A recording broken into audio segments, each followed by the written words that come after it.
Hello, my name is Brandon. Welcome to my channel. Glad you're here. Hope you stick around. So this video is one that I was gonna push off for a while. It's not polished. It's not, super nice editing and all those things, but I am also not polished and I am not super edited. So why not just kind of go for it here. I am 30 years old and I will be 31 years old in a couple weeks. And one of the things that I've been thinking quite a bit about is what would I tell younger me if I had the chance to go back and talk to younger me? What would I tell 20-year-old Brandon? What would I tell 25-year-old Brandon? What would I tell 23-year-old Brandon? 30 got here really quick. 30 got here really, really quick. My 20s were fun, hectic, hectic to say the least. My wife and I say that we thrive in chaos because that is a lot of what we have experienced. But I'm going to be 31 and what would I say to younger me?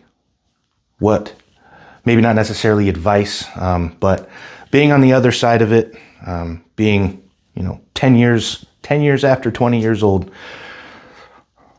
what are the things that I wish somebody would have told me when I was younger? So that's what this is. If you are 20, if you're in your 20s, I hope you stick around. Hope you listen to this. I don't think I'm smarter than anybody. I don't think I have like infinite wisdom. I don't think any of those things. I just think that now at this point in my life, being a dad, several years into a career at this point, and kind of thinking back about, some of the struggles and some of the things I thought and my mentality about certain things and, hardships I might have went through. Are there any things I could have said to myself or that somebody could have said to me that maybe would have helped me through those? So that's what this is. I hope you guys enjoy it. I hope you can take something from it. So with that being said, man, let's just go ahead and get on into it. Number one, work really, really hard on the right things and don't be afraid to change course. What I mean by work really hard on the right things that are going to set you up for the future, things that are going to set your family up for the future, developing a career, learning a new skill, making yourself valuable primarily in the workforce. I know we don't love a job. I don't love my job, but it's necessary. And if I'm going to do something, I'm going to work extremely hard at it. So setting your foundation for your work ethic as a young person will pay you dividends in the future. And don't let anybody tell you any different. On that same note, don't be afraid to change course. The path to wherever you want to go is not linear. When is the last time you left your home and you drove in a straight line and it took you exactly to your destination? Probably almost like never, right? It's no different in what you're trying to accomplish in your life. From the time I was 18, I've probably had like 10 or 12 different jobs. I've tried to sell houses. I've sold insurance. I drove a forklift. I've done factory assembly line work. I've done cold calling. I've worked back in commercial real estate. I've been around many different areas. Most of them weren't obviously the right choice, but I wasn't afraid of the change of course. And as a matter of fact, when I noticed the course was changing, I completely put my foot down, completely pedaled to the metal, worked as hard as I could to get in front of the right people. And then when they let me in the door, I hit the ground running and I never looked back. We all know that we need to work hard at what we do, but I think we say it more than we do it. I think it sounds good to say, don't be outworked. You need to work hard at everything you do. Those sound good in like motivational YouTube shorts that have like the, super catchy music in the background, but I'm talking about real life. In real life, work hard. Most of us don't even know what real hard work looks like. So work extremely hard and don't be afraid to change course. Number 2, strike when the iron's hot. And what do I mean by that? If you've watched any of my other videos, you have probably heard me talk about being disciplined, disciplined habits, things like that. But that doesn't mean you should ignore motivation. When the iron is hot, I call that motivation. Strike when the iron's hot. If you feel motivated to start writing a book, right? That might be like an extreme thing. But if you have this like fiery motivation to just start writing right now. If you have this intense ambition to go out and start running, put your shoes on and get outside and do it right now. Strike when the iron's hot. When the thing is pulling you, when whatever the thing is calling you, go do it right now. Right now. If you're at work, I understand that we maybe can't always do it right this second, but do your best to hold on to it until you can. Because if you don't and you wait, that's going to fall away. It's going to fizzle out, and then you're just going to stay sitting on your couch watching a movie or whatever you're doing. So strike when the iron's hot, because even through discipline, we still need to pay attention to motivation. And even in those maybe very few times that it happens, it's still going to benefit us in the long run. So strike when the iron's hot. Number 3, if you're not really good, then be really dependable. What do I mean by that? So again, kind of tying this back into like a career type thing, or, a work related thing. There's not ever been one job that I've had or that I've done that I've just been like good at. Even now, I've been doing what I'm doing now for a long time. I'm very dependable. I have a very good job. I've done well for myself. I've never been good at any of it, but I've been very dependable. I've made myself dependable. I've made myself the person. I don't know, but I'll find the person that does. I don't know, but I'll figure out how to. That's something that took me a little while to understand. I can't tell you what age it clicked, but for a long time when I was younger, I was focused on, I have to be the best at this thing. I have to be the best in order to move up in a job, or I have to be the best in order for this to happen. You don't have to be the best. You don't even have to be good. You have to work hard and you have to be dependable. That's it. Number 4, get really, really good at something you enjoy. Something that's not related to work. It's not a thing you do with your spouse or your kids or whatever. If you have a spouse or kids, the idea is younger people watching this who maybe don't have those things, but something that you enjoy, not something that makes you money, not like a side hustle, something that you genuinely enjoy. I don't care what it is. If it's writing, if it's speaking, if it's sewing, shooting a bow, writing movie reviews, I don't know. Something that you feel some type of passion for that you enjoy. Get really, really good at it, just for the sake of getting good at it. When I was younger, I spent a lot of time and a lot of my mental focus on, how do I make more money? How do I get this new job? How do I get this car? How do I get this mansion? Like, how do I get $1 million in my bank account? Okay, well, first of all, none of that shit actually matters. And I didn't put that on the list, but I didn't spend a lot of time doing things I actually enjoyed. I spent a lot of time forming really bad habits and trying to figure out how to make a lot of money. And now here I am at 30 years old, just now starting to really put time into things that I really enjoy. If you've watched my other videos, I love shooting my bow. I love archery. I like learning about hunting techniques and the different, attachments you can get for your bow and the releases and different types of arrows and all those things. I really, really enjoy those things. So I'm getting really, really good at it just for the sake of getting good at it. I'm never going to get paid $1 for shooting my bow ever, but I really enjoy it. And I'm really passionate about it. And what it does is it brings you a sense of joy that translates into happiness, which translates into peace.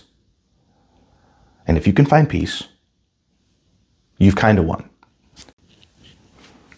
Number 5, it is okay if your job is just a means to an end. What do I mean by that? I don't love my job. I've never loved any job I've ever had. Matter of fact, when I talk to people and they're like, oh, I love what I do. I love my job. I'm kind of like, for real? Because I could think of like 1,000 other things I'd rather be doing right now, but I have a responsibility and obligation to my wife and daughter. I also have, this like gnawing thing in the back of my head that like I have to try to accomplish it. But it's okay if what you do is only a means to an end. You do not have to be passionate about your 9 to 5. You don't have to be passionate about your 6 to 6. If whatever your schedule is, use that as your vehicle to where you're trying to get to.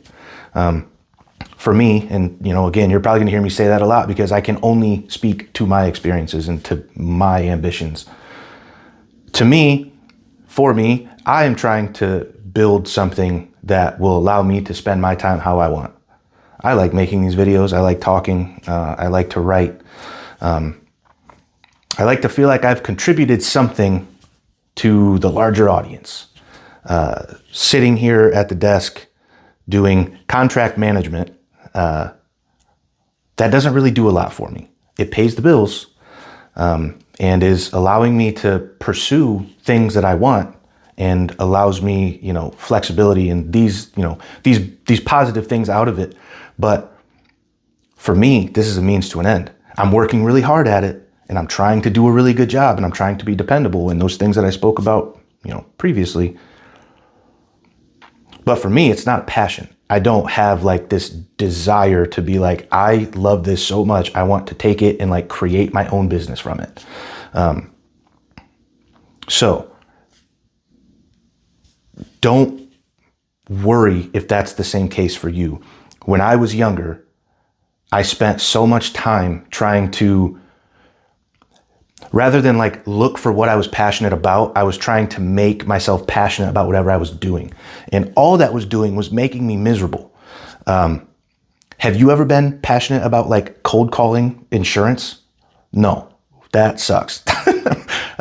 But I would try to like, psych myself up on Monday mornings to go sit for 3 hours and dial a phone.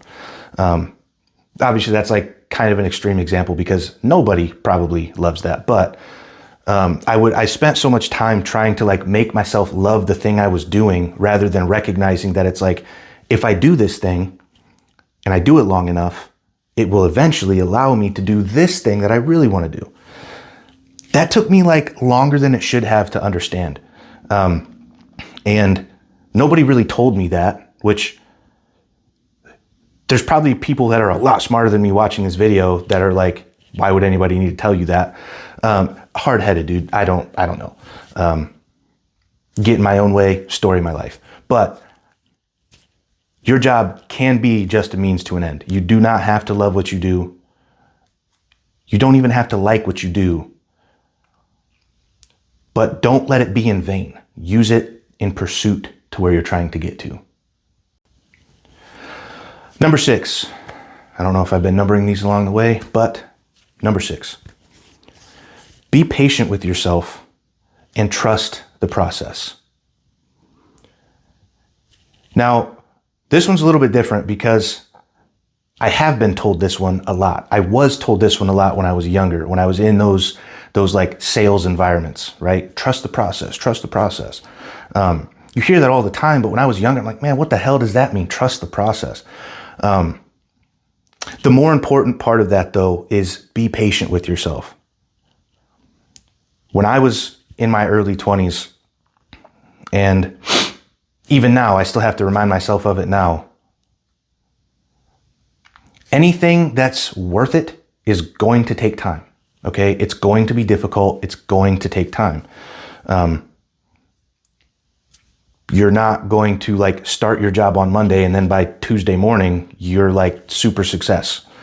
I mean, maybe like 1 out of 18 billion people or whatever, but by and large, whatever you're doing, whatever you're pursuing, it's going to take a long time. It's going to take a lot of trial, a lot of error. It's going to be difficult, but be patient with yourself. Just be patient with yourself. You have to learn. You have to learn what you're after, what you're doing. It takes time. It takes time. And trusting the process, I learned what that meant. The process is called work. I don't mean like clocking into work. The process is work. The work is understanding what you're trying to do. Once you understand what you're trying to do, once you understand where you're trying to go, then you learn how to connect the pieces to get there. That is the process. So be patient with yourself. Trust the process. It does work, but only if you do. To throw in a little cliche little quote there. But yeah, that's a good one. And that one took me a little while to really kind of fully grasp. Number 7, build good, disciplined habits early. If you are anything like I was, up until like 27, probably, I felt invincible. And I'm pretty sure that's like common. I really did. I felt invincible. I could do anything. I could, nothing was going to get me. Drank way too much, ate shit food like almost regularly. And at the time, it didn't really seem like it mattered because I could just go to the gym and work it off and go to sleep for a few hours and like wake up and be fine. It seems like it's all hunky-dory, but it catches you. And it can catch you quick. So build good, disciplined habits early. Go to bed at a reasonable time. Wake up early. Exercise. Eat the right stuff. All the things that, my mom was telling me like the whole time I was growing up. But there's this thing that happens like when you turn 18 where you're like, oh, I'm not going to listen to mom anymore because I know better. Yeah, maybe, but like probably not. And what happens is when the same way that like if you invest money, the same way like compound interest works, okay, compound bad habits are a thing too. If you spend, however many years not really caring about your health, eating whatever you want, drinking way too much all the time, it translates into laziness. It translates into very low ambition. All those goals that you had, those things that you wanted to accomplish when you were like a young man right out of high school, you're ready to like take on the world. Okay, those all start to fizzle out. Those start to fade away because you've numbed your whole body. You've chosen the quick dopamine hits rather than the path less traveled, which is often the more difficult one, which looks like waking up early and going to the gym, eating the right kind of foods, getting enough sleep, not drinking to excess, consuming the right type of content, reading good books, all of those types of things. Is it a no-brainer? It is. It is. But as somebody who's not that far away from having been in my 20s and is now on the other side of those and seeing some of the consequences, take it from me. Build those habits right now. Get disciplined now because it only gets harder as you get older. And it only gets even harder after you have children. So get disciplined right now while it's still easy. Number 8. Funny enough, recognize when the party is over. Literally. Recognize when the party's over. It's fun to like party and drink and all that when you're in college or when you're young and going out on a Friday night and all that. When you're like 26, 27, 28, 29, 30, the party ended like a long time ago, okay? The party's been over for a while and you're still partying, okay? That's not cool anymore. It really wasn't cool then. It's just that everybody was doing it. So we're all like, oh yeah, that's the thing to do. Recognize when the party's over, because eventually that party is going to start coming with you, and it's going to be a party of one. And it's going to be a party of lonely. And that is really, really not cool. So if you're in your early 20s and you're enjoying your time, whatever, do your thing, but keep an eye on it. Keep an eye on it, because then one day also, the party might not be able to stop for you. And that's when things will get really, really hard. And this list of things that I'm sharing with you, with younger me, that list becomes infinitely more difficult. Recognize when that party's over. Number 9, I'm gonna try to speed these up a little bit if I can. I know I'm probably getting kind of long here, but number 9, direction is more important than speed. That means exactly what it sounds like. Where you're going is more important than how fast you're getting there, because you might just find yourself getting to a really, really bad spot really, really quick. So keep a focus on where you're trying to go, where your destination is, what your goals are. And make sure the things that you do, the majority of the things that you do, align with where you're trying to get to, not how fast you're getting there. That comes back to the one I said about be patient with yourself, trust the process. This one goes hand in hand. Number 10, the moment feels long, but the decade goes by in a flash. And this is one that I think about a lot, and it hits me hard every time I think about it. Think of like any scenario you've been in, whether it's like a frustrating work situation, or you're watching a movie with your family, or you're out to dinner with, friends or whatever. You've been out for, 3 or 4 hours, you're watching a 2-hour movie, whatever the case is.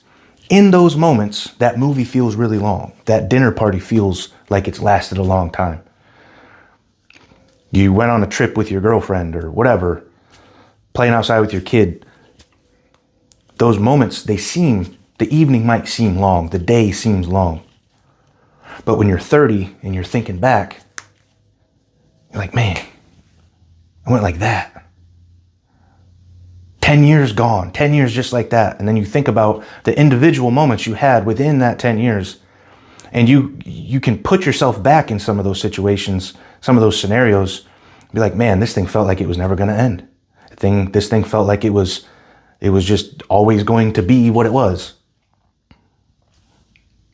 10 years goes by in a flash. Number 11 is to stop seeking outside approval from other people. Now, that doesn't mean nobody. That means not the people that what you're doing doesn't affect. If their name's not on the bills,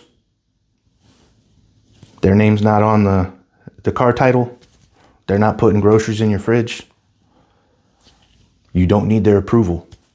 You don't even need their opinion if you don't want it.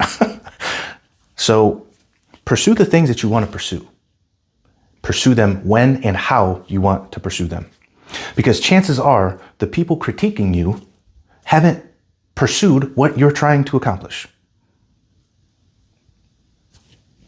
It's kind of the long and the short.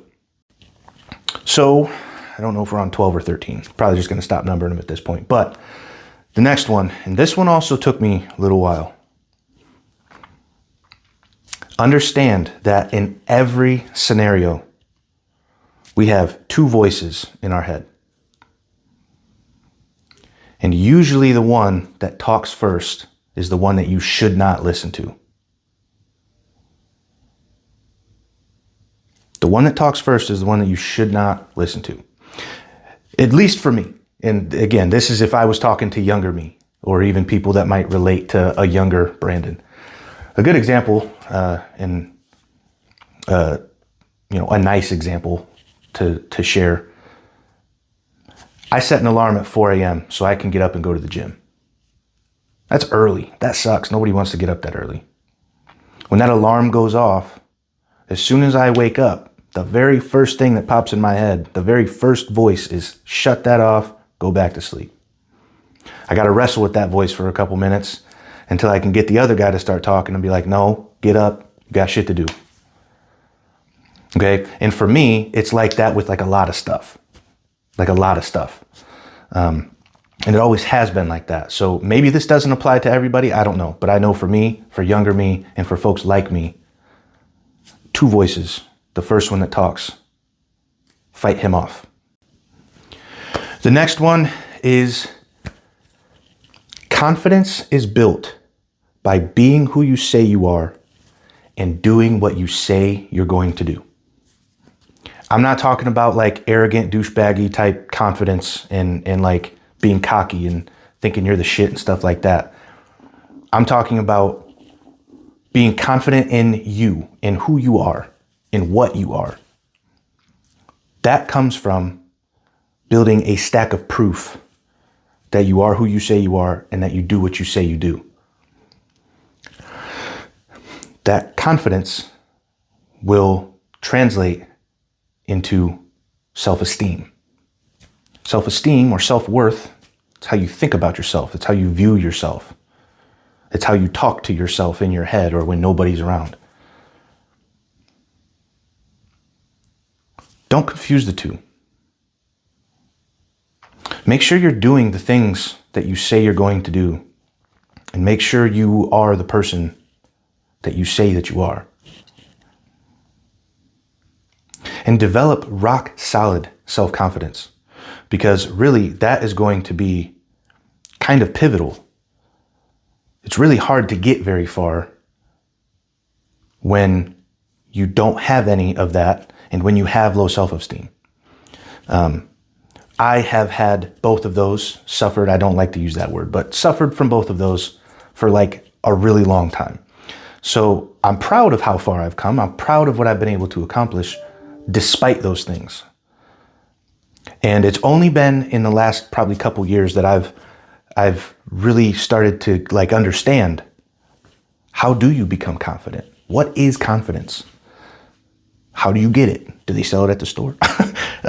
So if you're a young person watching this,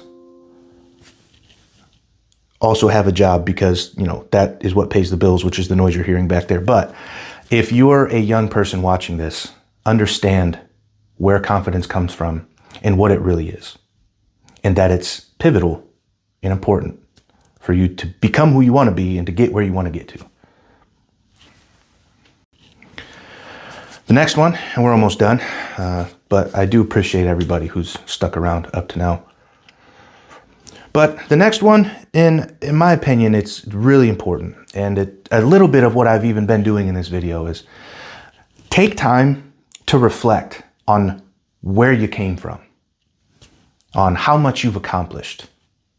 And the second part of that is be proud of that. Be proud of how far you've come, how far you've accomplished, the hard things you've gotten through, the struggles that you've endured. And despite all that, here you stand still. Be proud of that, because everybody doesn't. Everybody doesn't take time to reflect. Everybody doesn't get through those struggles. But you did. And that's awesome. And that's hard. What we're doing in this thing called life is not easy. You have good days and we have bad days, but from the time you wake up until the time you go to bed, a lot of us, most of us probably, are just trying to get to the end of the day a lot of times. And you have, every time. There hasn't been one day you haven't made it through. Be proud of that. That's one that took me a long time to understand. Like a long time. And I have to remind myself even to this day. Reflect. Think about what you've accomplished. Be proud of you for it. Last but not least, I probably could have made a list like 100 things long, and I could stand here and talk for probably hours about it. But I wanted to make more of like a condensed list. I know we're kind of long, but you know, whatever. If you're not here, then sorry. If you are here, very appreciative to you. But the last thing that I have for this one is you likely don't have problems. You just have more work to do. If you've got 2 arms, 2 legs, a functioning brain, and no like dire medical things going on, you just have more work to do. You have all the capabilities necessary to be exactly what you want, to get exactly where you want to get to do whatever you want to do. Depression's not a problem, it's a symptom. Being tired isn't a problem, it's a symptom. Having no ambition or motivation, that's not a problem. It's a symptom. The majority of us really don't have a lot of actual problems. We have food, we have shelter, we don't have to go and chase down what we're gonna have for dinner. We don't have to get on a horse and buggy and ride 100 miles away. Things have been made so easy for most of us that we think we have problems because we're just a little bit inconvenienced, actually. It's not a problem that you don't make $100,000 a year. You just have more work to do. It's not a problem that you don't have your dream car. You just have more work to do if that's the, route you want to go. It's not a problem that you haven't developed this like inner peace. You have more work to do to find it. It's not a problem that you aren't good at something you want to be good at. You have more work to do. It's not a problem that you're overweight and unhealthy. You have more work to do. Just have more work to do. That's one that I just learned this year. I just learned that within the last few months. I don't have problems. That I can think of, I don't have a single problem. I just have a lot more work to do. And if somebody could have told me that when I was 20 years old, man, you guys wouldn't be telling me nothing. I wouldn't even be making this video. I don't know where I'd be, but that would have solved all the problems I didn't have. No, but I do thank all you guys for being here if you stayed this long. I think we're coming up on like 300 subscribers or something, and I should talk about this at the beginning of the videos, I know, because most of you aren't here anymore. But this one, it's been talking to me for a little while and just felt moved to make this. So if you're a young person, if you're an old person, the last thing I'll leave you with is it's going to be okay. No matter what. This isn't on the list. But it's going to be okay. There's not a single day that's been hard that you haven't gotten through. There hasn't been a single hard thing or traumatic thing that's happened to you in your life that you didn't get through. Bad things come to an end at some point. Hard things come to an end at some point, and you've made it through every single one of them. It's going to be okay. So if you stayed this long, I appreciate you guys. Love you all. And I really hope this finds you well.